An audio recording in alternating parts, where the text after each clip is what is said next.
Hello,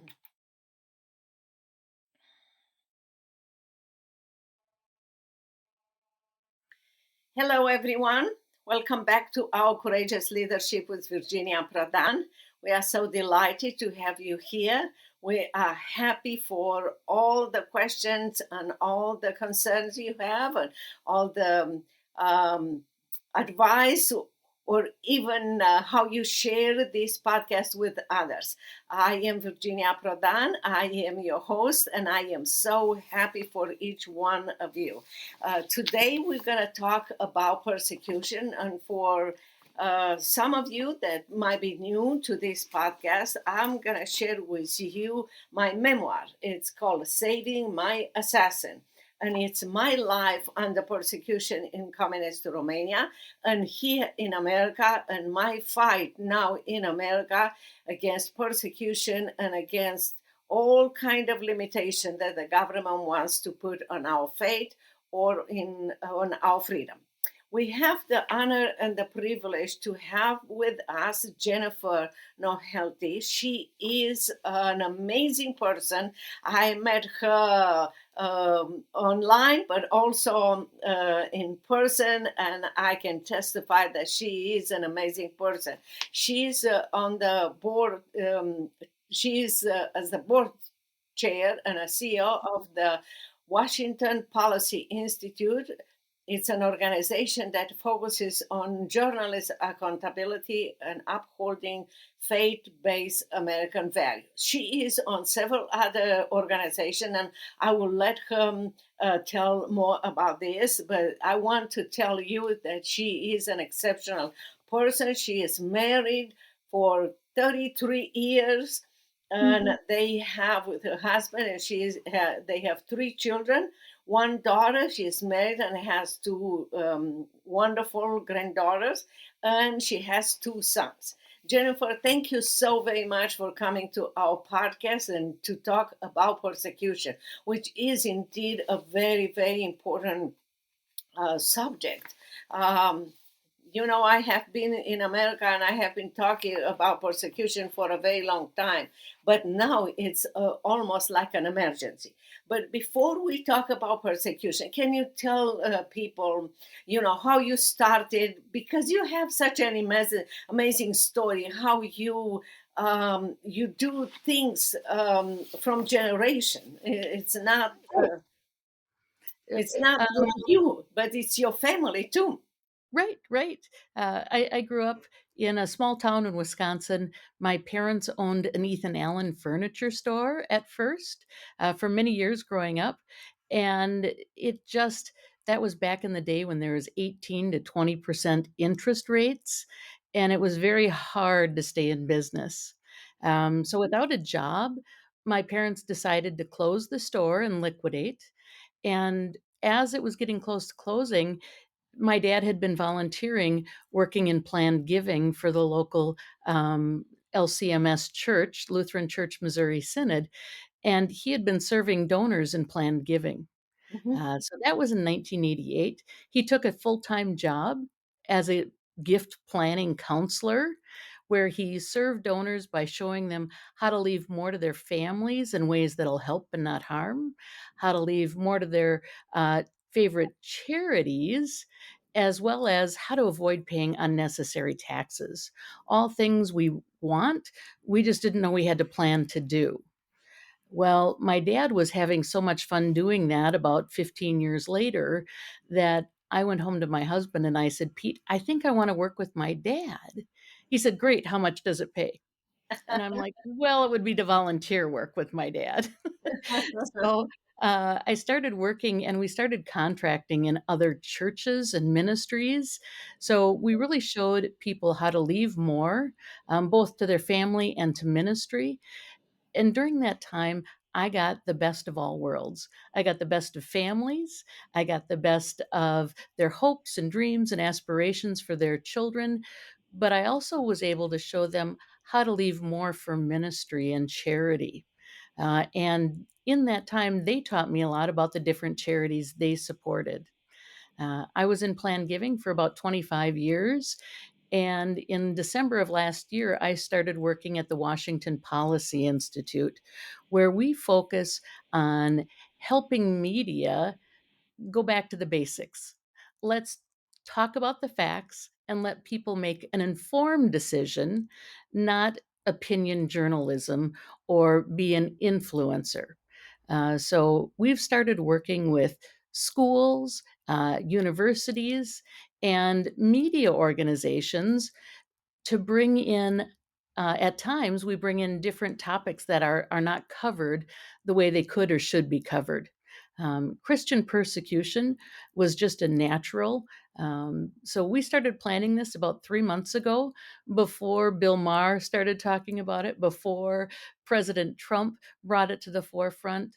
And by God's grace, they have brought more focus on it, so that hopefully our message will be amplified and we can help, protect more Christians, but bring awareness to what's going on as well.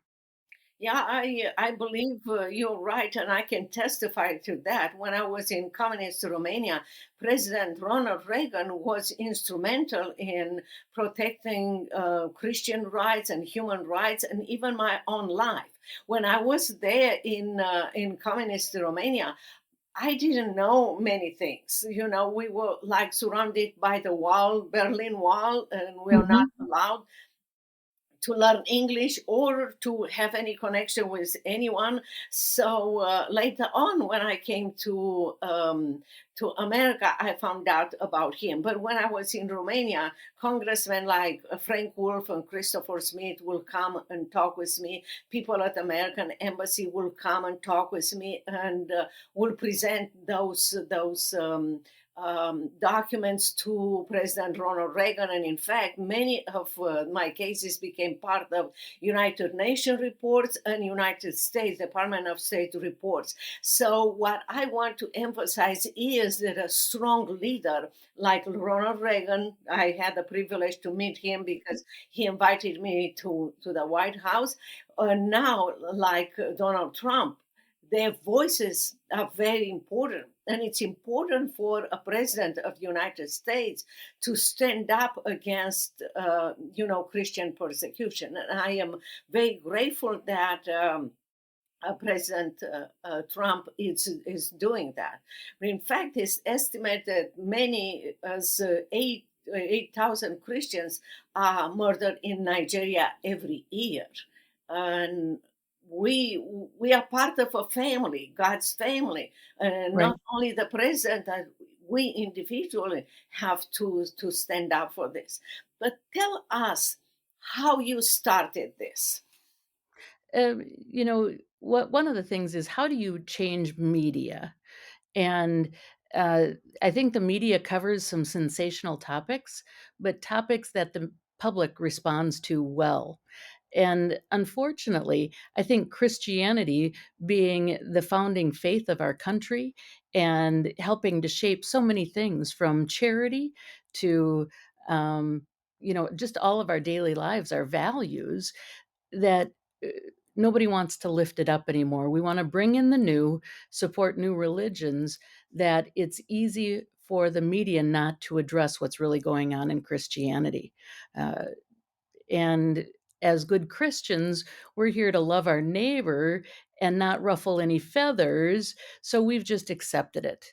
I think the time is now where we really need to stand up and say, you need to look at what's going on, because if you don't, this could happen to you as well.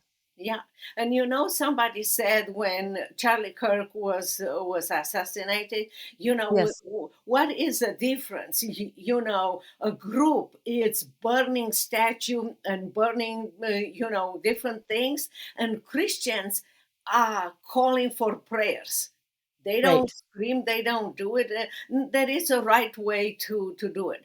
But let me ask you this: what do you think will come out of this event? First of all, we both know about what the event we talk. Let's tell our audience what event is that. We have an event on Christian persecution that will be coming up on December 4th at the museum in the Bible, and it's entitled Persecuted and Prevailing. And it's exploring Christian persecution in the modern world. We hope that people will come in and listen to what's going on today, not as historical uh, events that have happened in the past, but rather things that are happening today. One of the panelists is Virginia. She'll talk about her own history and what she had to go through and the miracle that it is for her to be here today, as well as people like Brad Brandon from across Nigeria, who, when he was working, he spends about 6 months a year in Nigeria and 6 months a year here in the United States. He was working and he dropped off one of his colleagues at his home one night. And when they went to pick him up, um, they weren't able to because uh, they had used a hatchet on him and killed him in his own bed because he was a Christian. So, you know, they do not believe in free speech or speaking about faith and the saving redemption of Christ, but they are there to put a stop to it. And how close to home it can come. And the majority of people persecuting Christian are Muslims. That are persecuting the Christians, absolutely. Yes. Yes. Yeah. Um, And sometimes it's their own family members that have yes. converted to Christianity. They feel it is that their right and duty to murder them, Yeah. unfortunately. I tend to believe, I'm not 100% sure, but I tend to believe, because I have some friends, Mhm. Muslims, and I believe they are Christian, they accepted Christ, but they don't want to say it to me or to members of the family, because that might be the case. The family might be disowning them or do bad things towards them, and I don't need to know. Christ Right. knows. That's all that is important. So so what do you think? Who do you think will come? You Who they we're say? we're We've invited a long list of different media outlets. So there will be media there to do interviews both with the uh, panelists as well as maybe some of the attendees if they want to be on camera or quoted for articles. Um, we also have some legislators, people from the Hill, that will be coming in. They're invited, they've confirmed their attendance. It's near and dear to their heart. And some they just really need to learn more. Um, I think quite often, our legislators have lobbyists that come talk to them, but they don't necessarily hear, the uncovered truth from people that are living it. So this is a real opportunity to hear the unvarnished truth, what people have lived through, and then we'll have some questions and answers afterwards, so that if they have questions, they can ask them, and there's also time once we dismiss to talk to the different panelists and even the media. Why did you choose a Museum of the Bible? We're talking about Christian persecution, and is there a better place to talk about it? It is truly a holy place. We're talking about the history of Christianity, all the way from the Old Testament, the prophecy of Christ, into the history and the teaching and the resurrection of Christ. Um, we can really feel the Spirit move within us when we're there. Um, and we're all about covering ourselves in protection and prayer and inviting the Holy Spirit in to come in and do work through what we're talking about and hopefully through the media. Do you think that American people are prepared for persecution? I really don't believe so. No, I think we feel we're persecuted when our SNAP benefits or our EBT benefits are cut off, and that's not persecution. That's just the beginning of a hardship. Um, I don't think. as Americans, we don't understand what persecution really is. We have freedom of speech, and we may not like some of our leaders, so we're out there protesting, talking about having them impeached during the Vietnam veterans, or excuse me, the veterans parade on Sunday. That's not persecution. That is an incredible liberty and a right that our Constitution provides. So, no, I do not think we're ready to be live as a persecuted people. Yeah. Um, and it's hard. It's hard for someone who never experienced persecution to understand what persecution is. I know for sure, I can tell 100% that if you're an American and you go even in a persecuted country, you don't experience persecution yourself. You watch others being persecuted, which is different, totally different. Uh, Right. but I believe is our job, those persons like me and others that experience persecution, to train, teach, and encourage, American people that persecution is part of our life with Christ. He said, "You will suffer persecution." He who was perfect was persecuted. Correct. We cannot expect less than our leader. And the beauty is that he already won the Hmm. victory on the cross. It's just Right. to walk with him in persecution is it's hard, because you suffer, you might lose things and everything, but victory is ahead of you. No question about this. One other thing that I believe, that it's a reason why American people are not prepared for persecution is because we are like in the Old Testament, like people in the Old Testament. Prosperity helped us to believe that we can do it on our own. Right. And sometimes I notice that Christians are opening the Bible only at church. If you Hmm. don't read the Bible, if you don't read the Bible, there is no way. The Bible creates that personal relationship with Christ. You hear the Lord, you trust Him and everything. How can we help American people, especially young ones, um, to have this relationship with Christ, and not to look at persecution or to respond to when somebody might say something negative about them, not to answer like the culture, but in Christ's love. It's interesting.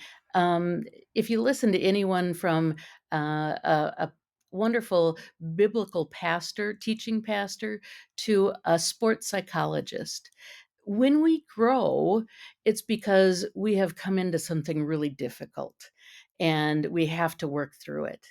But if we have to, everything's handed to us on a silver platter. Um, and then, we have hit a little bump in the road, that's when your faith wobbles. But if you really have to learn how to figure out to work your way through it, you know, drop to your knees and surrender to the Lord, it's amazing how that your relationship grows and you become a much better and stronger person.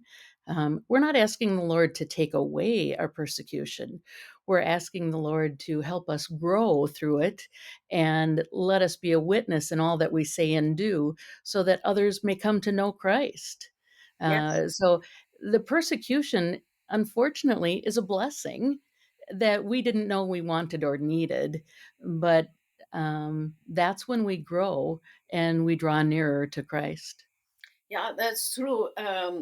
And you don't have to have the plan or the map.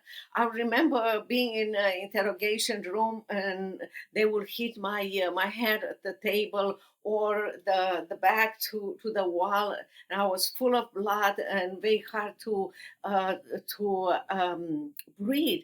And in those circumstances, I felt the love of Christ, his arms around me.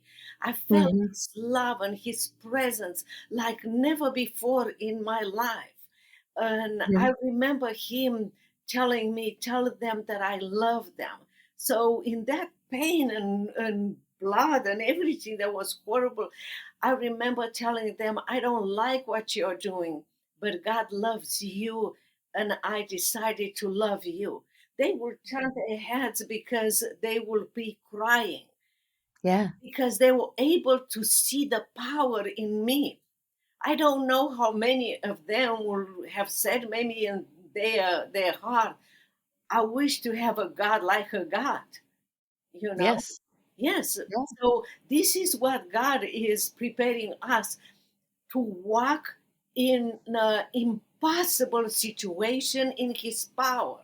That's Mhm. what persecution. And you will be, I was able to see miracles, and others around us able to see those miracles, and many, I'm convinced, only in heaven I will see this. But indeed, sometimes I have to tell people I'm not polite when I'm telling you that persecution is indeed a, a blessing.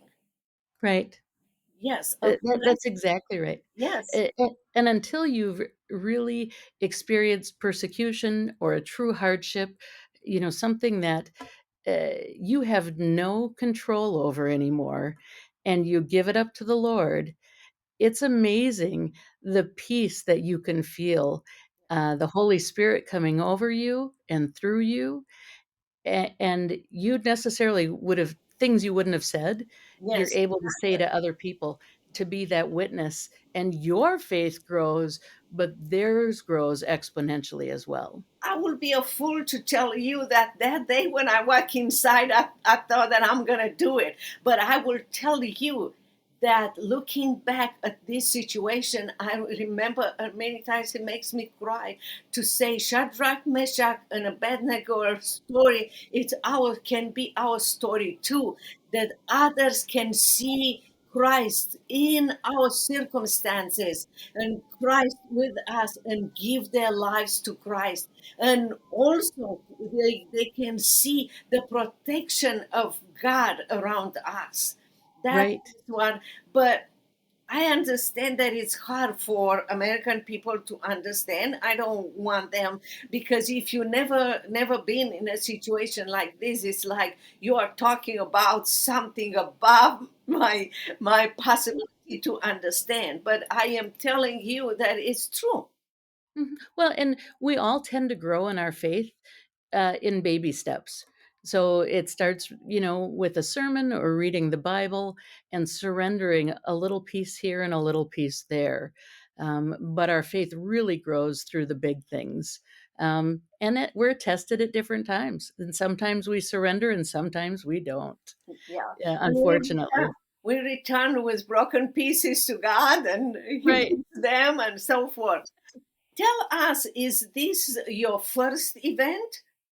It is not. We've had a couple events already, and in fact, we're recording this November 10th, which happens to be my mother's birthday, so it's a pretty special day.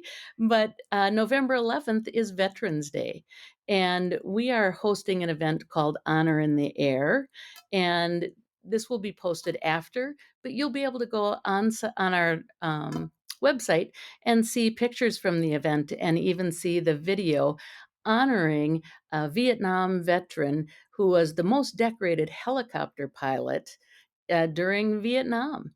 And I think, the Vietnam War, we treated our soldiers just miserably.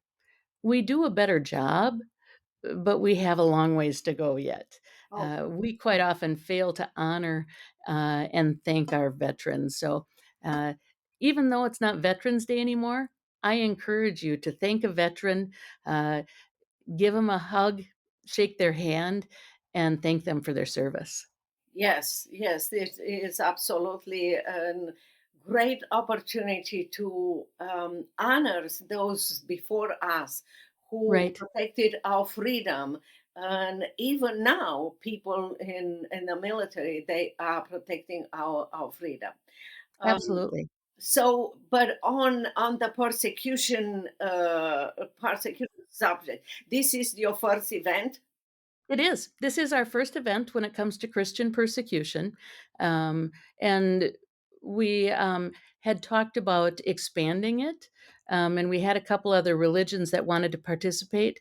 But when they backed out, we felt the need was very important to just talk about Christianity and the focus on Christian persecution because it's becoming more prevalent. People try and steer away from it. They don't want to believe it. Kind of like the frog in the boiling pot of water. Yes. We've just been slowly experiencing more and more. So we feel it's very important to bring this to the forefront today. Yeah, that is very important, and I believe that people will be encouraged to hear all those information and take to heart. And we hope that they will keep in touch with you, with us, with everybody around. So people can will be able to go on your Register? website. Yep. So if you go to WashingtonPolicyInstitute.org and click on events, we have our Persecuted and Prevailing event, December 4th at the Museum of the Bible. The tickets are free. We do need you to register. And when you're coming to the Museum of the Bible, it's important to know that you will have the opportunity to go through a metal detector and have your bag or luggage scanned just like you're going through at the airport. But it's all about security and protecting uh, all of us that are going to be there, all the participants and attendees. But again, the tickets are free. We're going to host about 300 people, but quite a few more will be viewing our content through streaming and through the vignettes that we produce afterwards. Oh, that is great because I have several friends and radio and television, and Mhm. they interview me, and I will interview them on my podcast. And they are from Canada, from UK, so they will love to know that they will be able to view later on the event. Wonderful. Yes, yes. Um, There is anything else that you want to share with our audience about this event? no, we just invite you to attend, to cover us in prayer. Washington Policy Institute, really, we strongly believe that we need to bring these events free of charge to the attendees so that media and anyone interested can learn about it. So if there are people that want to sponsor it, we are a 501c3. We would be honored to talk about sponsorship opportunities, or there's the ability to donate online as well. So we'll respond in a timely fashion. We have a very small staff, and I lead it. So we're happy to respond when we can. But we want to thank you for your support, Virginia, for your participation and what the Lord is doing through you. You're changing hearts and minds. I believe that God saved me.